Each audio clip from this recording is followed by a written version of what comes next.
आम मौज़ूआत से हटके एक बड़ी तब्दीली की बात करते हैं। सेठ साहब, खुश होंगे आप? खुश तो बहुत होंगे आप। शुक्र है पानी दे विच मदानी पाक कर करके तुसी पागल करता सारे। हाँ बस क्या करें, वो रोजी रोटी है। फिर हर बैठक का मौजू है तो आपसे पूछना पड़ता है। लेकिन एक ऐसा चेंज हुआ जो तकरीबन 15 साल हसीना वाजिद साहिबा के रूल में तो नहीं हो सका था, पाकिस्तान और बांग्लादेश के ताल्लुकात। और इसमें एक बड़ा मोमेंट आया जब उनके एक सीनियर जनरल ने पाकिस्तान का विज़िट किया और सभी चीफ्स के साथ उन्होंने मुलाकातें की, naval chief, air chief, chief of army staff, chief general staff. और उसमें उन्होंने जो एलामिया जारी किया है उसमें उन्होंने कहा है कि इसमें इस जो हमारे ताल्लुकात है उसको किसी भी बैरूनी मुदाखलत से पाक रखने की हर मुमकिन कोशिश की जाएगी।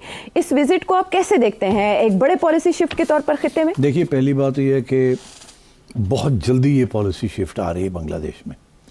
मेरी अपना ये तवक्को नहीं थी कि इतनी जल्दी the Bangladesh new government would move to do. पहले ये कि इंडिया के साथ तल्लुकात ख़राब करना और फौरी तौर पे पाकिस्तान के साथ अच्छा करना। मेरा ये ख्याल था कि ये आहिस्ता आहिस्ता चलेंगे, क्योंकि देखिए हसीना की कंस्टिट्यूंसी तो है ना बांग्लादेश में, ठीक? तो और वो 15 साल रही है, तो एकदम उसको रिवर्स करना माइट बी डिफिकल्ट। तो इसलिए शायद ये शुरू में इंडिया के साथ तल्लुकात बुरे ना होने दें डिप्लोमेटिकली, ताकि इंडिया डिस्टेबलाइज ना करे, और इसी तरीके से पाकिस्तान के साथ आहिस्ता आहिस्ता आगे बढ़े। और यहाँ तो उन्होंने जिस स्पीड के साथ इंडिया को फारग किया है और पाकिस्तान को जब भी पा ली, उन सब है कि obviously we are delighted, and India is very angry and upset। तो एक तो ये, तो दूसरी चीज़ ये कि अब वो कहाँ बातें जो है कहाँ से कहाँ चल जा रही हैं, बातें बड़ी स्पीड के साथ बढ़ती जा रही हैं। हाँ। और यहाँ तक कि अब military cooperation between Bangladesh and Pakistan, उसकी बातें शुरू हो गई।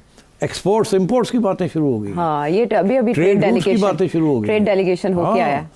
तो मैं समझता हूँ this is a major break through and it's a major setback for India, जिसके ऊपर इंडिया ने बड़ी इन्वेस्टमेंट की हुई है इन बांग्लादेश।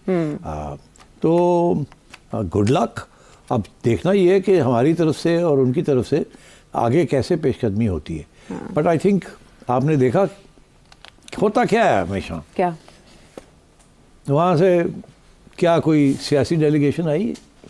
पॉलिटिकल तो नहीं अभी तक, ट्रेड एंड मिलिट्री। तो ट्रेड जो है वो कोई पॉलिटिकल डेलीगेशन नहीं, तो पॉलिटिकल, हाँ, अंडर पॉलिटिकल इन्फ्लुएंस ऑब्वियसली। हाँ, तो कौन सी कोई ट्रेड डेलीगेशन आई है? यहाँ से गए हैं वहाँ, यहाँ से गए? हाँ जी, वहाँ से तो नहीं आए। नहीं, वहाँ से कौन आया? मिलिट्री, उनके सेकंड इन। तो क्या मतलब है इसका? क्या मतलब? इसका मतलब ये है कि जो भी आता है बाहर से वो साड़ी गवर्नमेंट तो कहा नहीं पाता। नेपाल भी होए, जो भी होए, बेलारूस हो गया, जो भी हो, सारे पहुंच जाते हैं GHQ, क्योंकि सबको पता है कि पावर कहाँ रिजाइड करती है। ठीक? तो और ये सबसे ज़्यादा अहम बात है कि जब मिलिट्री टू मिलिट्री रिलेशनशिप कहीं बन जाती है ना, तो जो पॉलिटिकल रिलेशनशिप थोड़ी ख़राब भी होने जाए बिकॉज ऑफ पॉलिटिकल लीडरशिप, तो वो जो मिलिट्री टू मिलिट्री अगर वो बरकरार रहे तो it is stronger that relationship than the political relationship. मैं एग्जांपल देता हूँ आपको। Bangladesh and Pakistan military delegation शुरू हो गई, ऐसा ही है, और बड़े हाई लेवल पे बातें हो रही हैं जी, बड़े हाई लेवल पे बातें हो रही हैं। जिस किस्म के जेट्स की बात हो रही है जी, वो तो उस किस्म के जेट्स तो इंडिया के पास भी नहीं है। J-17 Thunder ji, J-10 and J-F-17। तो उनमें से एक किस्म के जहाज़ वो लेंगे, both are very advance fighters, और वो पाकिस्तान से खरीदेंगे, चाइना से नहीं खरीदेंगे, because it's a Pakistan China cooperation agreement जो कि यहाँ बिल्ड हो रहे हैं। अच्छा, स्टेट ऑफ द आर्ट। उनमें से एक जेट जो है वो तो they saying it's comparable to the American F-35, उनका जो नया स्टेल्थ जेट है। तो this is big news and India must be very worried and very upset कि यार ये कोई छोटी मोटी बात नहीं है कि ये स्मॉल आर्म्स या कोई टैंक शैंक चार चले गए। No, this is state of the art technology, जिसकी ट्रेनिंग भी सारी पाकिस्तान करेगा जी। और याद रखिए एक बात को, जो मुल्क आप जब अमेरिका जाते हैं उनके जेट्स लेने के लिए, तो आपकी ट्रेनिंग अमेरिकन कराते हैं जी। तो सिर्फ ट्रेनिंग नहीं होती, उसमें इंडोक्ट्रिनेशन भी होती है। उसके अंदर एक एक कॉमराडरी भी बन जाती है, कॉन्टैक्ट्स भी बन जाते हैं, दोस्तियां भी हो जाती हैं, ठीक। इसी तरीके के साथ now the military to military relationship between the Pakistan army and the Bangladesh army will be a solid cementing factor. Will be a solid cementing factor. और कल को ये जहाज बना के हम उनको दे देते हैं, और बाय द वे ये भी मैं आपको बता दूं कि उनके पास शायद पैसे भी नहीं होंगे टू बाय दीज, तो आपको कोई ना कोई क्रेडिट टर्म्स भी देनी पड़ेंगी, तो इन अ सेंस वो डेट भी हो जाएगी, they will be indebted to you like you are indebted to the States, United States and so on. So these are very formidable challenges and very formidable steps that are being taken.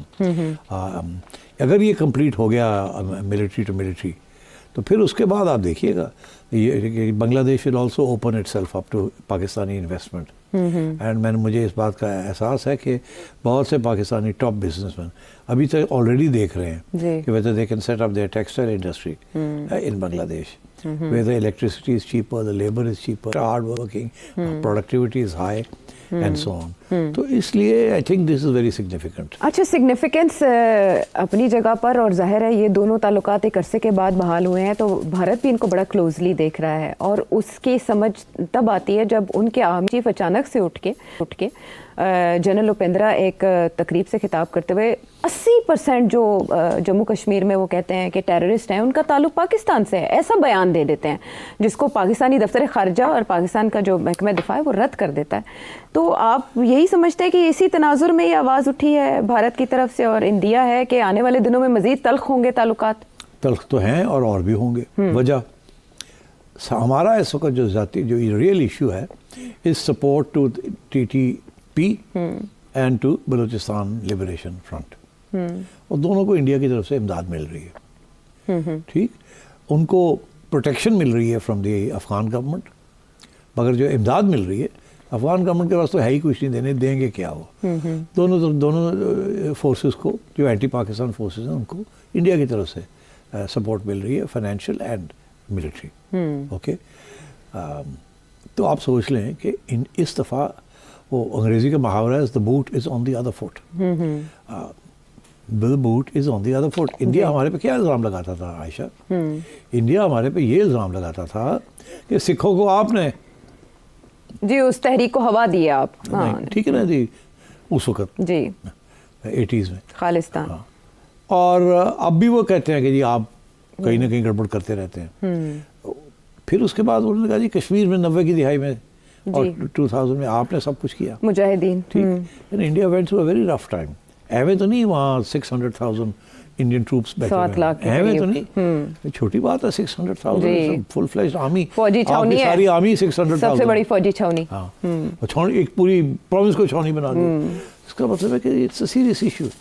And सबको पता है कि जब पाकिस्तान ने 1965 में operation Gibraltar किया था, जिनको तारीख का नहीं पता मैं याद दिला देता हूँ.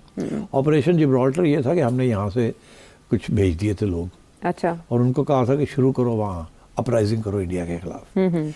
मगर कश्मीर की जो लोग थे वो तैयार नहीं थे उस वक्त कि वो इंडिया के खिलाफ जदोजहद शुरू करें और आज़ादी की तहरीक. They were not ready for it. तो हुआ क्या कि ये जो एक्सपेरिमेंट था ये फेल हो गया. अच्छा. और हमारे लोग जो थे, जो हमने यहाँ से भेजे थे, वो मारे गए. और उसके बाद इंडिया ने हमें कोट अनकोट सबक सिखाने की कोशिश की by launching war against us. India started the war, we did not. अच्छा. 1965. तो अब सूरत हाल ये है कि क्या इतनी बड़ी अपराइजिंग, क्या अगर पाकिस्तान ने लोग भेजे होते तो क्या कश्मीरी खड़े हो जाते? नो. ये इंडिजिनस है. ये इतनी बड़ी अपराइजिंग जिसके लिए आपको nearly 1 million people in civil and military forces आपको वहाँ रखनी पड़ रही है. This is genuinely a people's uprising. ये यहाँ से लोग भेजने के साथ नहीं ऐसी चीज़ होती जी. ये खालिस मकामी तहरीक है आप कह रहे हैं. It's a national liberation. और बड़ी रिप्रेशन हुई है उनके ऊपर, इसमें कोई शक नहीं है. तो अब रह गई बात, तो इंडिया इस जैसे कहते हैं ना पेइंग बैक. उन्होंने फिर अपने 2 फ्रंट खोले हुए यहाँ. ठीक. और आप हर रोज़ ये इल्ज़ाम लगता है यहाँ कि इंडिया ये कर रहा है, इंडिया ये कर रहा है. इंडिया को एक और चीज़ की तकलीफ हो रही है. इंटरनेशनली पहली दफ़ा for all as far as I can remember तारीख में कभी भी इंटरनेशनल कम्युनिटी ने इंडिया जो कश्मीर में कर रहा है सिंस 1980s and 90s कभी उसकी तनकीद नहीं की. ये पहली दफ़ा ऐसे है कि पिछले साल से 2 साल से इंटरनेशनल मीडिया जो है, specially top American newspapers and British papers, उन्होंने बात करनी शुरू कर दी है कि इंडिया ने जिस किस्म की, नरेंद्र मोदी ने कश्मीर के अंदर जो अंधेरा है और जो रिप्रेशन हो रही है उसके बारे में they started writing about it on the front pages of the newspaper. इससे बड़ी सख्त तकलीफ हुई है। जी। वो जो रोमांस था ना of the western media with India, that romance has come to an end. That romance is no longer there. 2 reasons. एक ये this repression, human rights repression, because इसको जितनी भी इग्नोर करने की कोशिश करें आप नहीं कर सकते। और बाय द वे इसमें पाकिस्तान बहुत कुछ कहता रहा, किसी ने पाकिस्तान की बात नहीं सुनी। हम तो चीखते रह गए ना कि देखो क्या हो रहा है, मगर कोई नहीं सुना। तो आप सोशल जब ये खुद गए हैं वहाँ देखा जाके, तो फिर जाके सोशल मीडिया भी को भी मॉनिटर किया, तो फिर इंडिपेंडेंट वॉइसेस ने ये कहना शुरू किया। And therefore now there is a anti India sentiment in political circles है कि इंडिया कर क्या रहा है। दूसरी चीज़ कि इंडिया अब इतना अपने आप को बड़ा समझने लगा है, इतना मगरूर हो गया है, एरोगेंट हो गया है कि उसने पहले तो रीजन के अंदर अपनी हेजुमनी करने की कोशिश की, जिसकी वजह से सारे छोटे छोटे मुल्क उसके खिलाफ होते जा रहे हैं। जी। अब Bangladesh is the latest example. मगर इसके अलावा इसने ये जो पॉलिसी इख्तियार की है कि to carry out assassinations across the border, जी, this has rebounded back. India बड़े फख्र के साथ, इंडिया स्ट्रेटेजिक थिंकर्स कहते हैं, हमने 7 लोग कश्मीरी 7 टॉप कश्मीरी लीडर्स को पाकिस्तान में जाके असैसिनेट किया। दे से दैट, नाम लेते हैं उनके कि जी उसको हमने असैसिनेट कर दिया। Across the border they buying people in Pakistan to go and assassinate Kashmiri leaders और कश्मीरी जिहाद leaders in Pakistan. Now they gone beyond that. वो सिखों के खिलाफ वो कनाडा, अमेरिका एंड यूके, तीनों जगह से प्रोटेस्ट आई है कि ये आप क्या कर रहे हैं, हमारे मुल्कों में आके आप अपने जो योर सो कॉल्ड एनिमीज उनको आप एलिमिनेशन कर रहे हैं against our laws, you can't do that. सबसे पहले कनाडा ने बड़ी हार्ड लाइन ली जी, जस्टिन ट्रूडो ने। हाँ, बहुत हार्ड लाइन ली। आई वाज इवन सरप्राइज्ड कि इतना सख्ती, because it's a terrible thing what the Indians are doing. Because you see what are the Indians doing? Indians are doing what great powers do. America, CIA does this. ठीक, Israelis do it. हाँ। अभी आप देख ही रहे हैं Israel ने Iran के अंदर क्या दंदनार है। ठीक है, मोसाद करती है, CIA करती है, अदर इंटेलिजेंस एजेंसीज उधर करती है ना। तो अब इंडिया कहता है साड़ी भी रॉ करेगी। अस्सी भी बड़े बड़े हो गए, बदमस्त थी।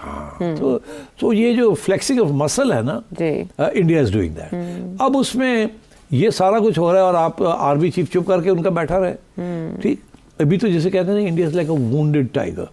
बांग्लादेश की अलहदगी के बाद it's like a wounded tiger. फिर ये जो अमेरिका और वहाँ से जो धक्के लगे हैं कनाडा में और यूके में, इट्स ये समझ नहीं आ रही उनको हमारे साथ ये कैसे हो सकता है, झुंझला गया। हाँ, ये कौन होते हैं? तो अब पाकिस्तान के पास तो चांस है कि साक को भी एक्टिवेट कर दे, जो भारत की अब वो तकलीफ उसकी हो रही है कि यार ये तो now all of them are ganging up against us. और ये बांग्लादेश उधर चला गया, चाइना उनके साथ है। और हम तो इनको वहाँ फलानी ऑर्गेनाइजेशन में नहीं आना चाहते, ये हर जगह पे पहुँच रहे हैं। तो so India is in the region upset कि हमारी फॉरेन पॉलिसी फेल हो गई, और इसलिए अब वो इंटरनेशनली भी उनको धक्के लग रहे हैं। सो आई थिंक ये आर्मी चीफ का जो बयान है टू बीफ अप अपनी मोटिवेशन अपनी कि भाई हम भी हैं, जब हम हैं तो फिर क्या गम है।